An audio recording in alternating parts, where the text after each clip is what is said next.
Book 8, The Argument.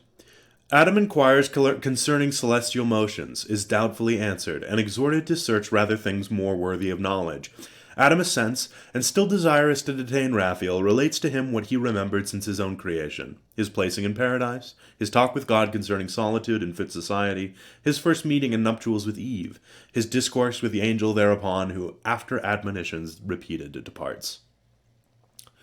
The angel ended, and in Adam's ear so charming left his voice, that he a while thought him still speaking, still stood fixed to hear. Then as new waked thus gratefully replied: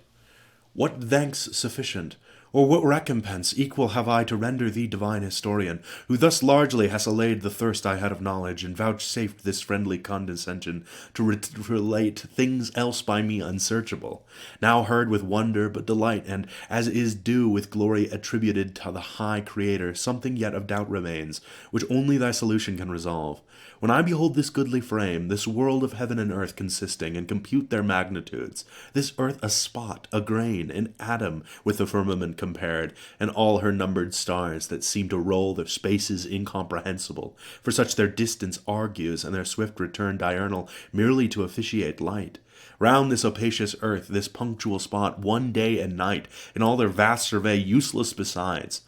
Reasoning I oft admire, how nature wise and fugal could commit such disproportions with superfluous hand, so many nobler bodies to create, greater so manifold, to this one use for aught appears, and on their orbs impose such restless revolution day by day, repeated while the sedentary earth, that might with far less compass move, served by more noble than herself, attains her end without a least motion, and receives as tribute such a sumless journey brought of incorporeal speed, her warmth and light speed to describe whose swiftness number fails.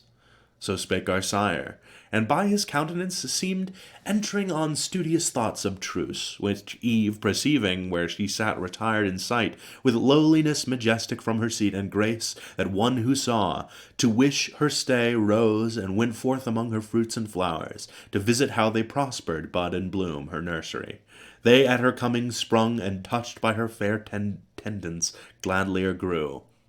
Yet went she not, as not with such discourse delighted, or not capable her ear of what was high. Such pleasure she reserved Adam relating, she sole auditress, her husband the relator she preferred before the angel, and of him to ask chose rather. He, she knew, would intermix grateful digressions, and solve high dispute with conjugal caresses. From his lip, not words alone pleased her.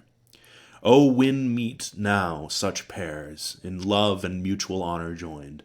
With goddess-like demeanor forth she went, not unattended, for on her as queen a pomp of winning graces waited still, and in and from about her shot darts of desire into all eyes to wish her still in sight. And Raphael now to Adam's doubt proposed, benevolent and facile thus replied: To ask or search I blame thee not, for heaven is as the book of God before thee set, wherein to read his wondrous works, and learn his seasons, hours, or days, or months, or years. This to attain, whether heaven move or earth imports not, if thou reckon right, the rest from man or angel the great architect did wisely to conceal, and not divulge his secrets to be scanned by them who ought rather admire, or if they list to try conjecture, he his fabric of the heavens hath left to their disputes, perhaps to move his laughter at their quaint opinions wide hereafter, when they come to model heaven and calculate the stars, how they will wield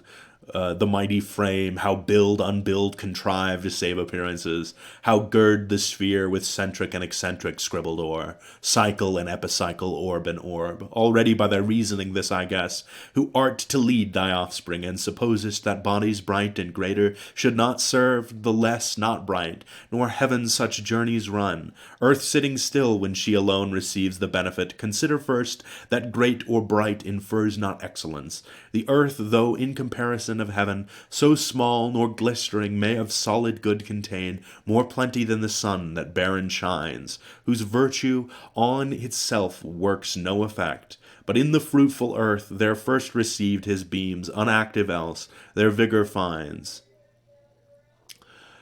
Yet not to earth are those bright luminaries officious, but to thee earth's habitants. And for the heaven's wide circuit let it speak the Maker's high magnificence, who built so spacious, and his line stretched out so far, that man may know he dwells not in his own, an edifice too large for him to fill, lodged in a small partition, and the rest ordained for uses to his Lord best known. The swiftness of those circles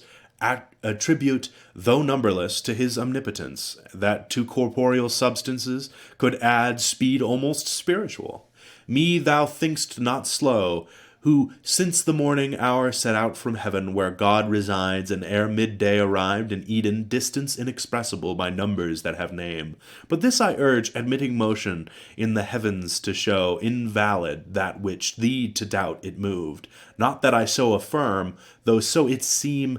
to thee who hast thy dwelling here on earth. God, to remove his ways from human sense, placed heaven from earth so far that earthly sight, if it presume, might err in things too high, and no advantage gained. What if the sun by centre to the world, and other stars by his attractive virtue and their own incited, dance about him various rounds? Their wandering course, now high, now low, then hid, progressive, retrograde, or standing still, in six thou seest, and what if seventh to these the planet Earth, so steadfast though she seem, insensibly three different motions move, which else to several spheres thou must ascribe moved contrary, with thwart obliquities, or save the sun his labor, and that swift nocturnal and diurnal rhomb, supposed invisible else above all stars, the wheel of day and night, which needs not thy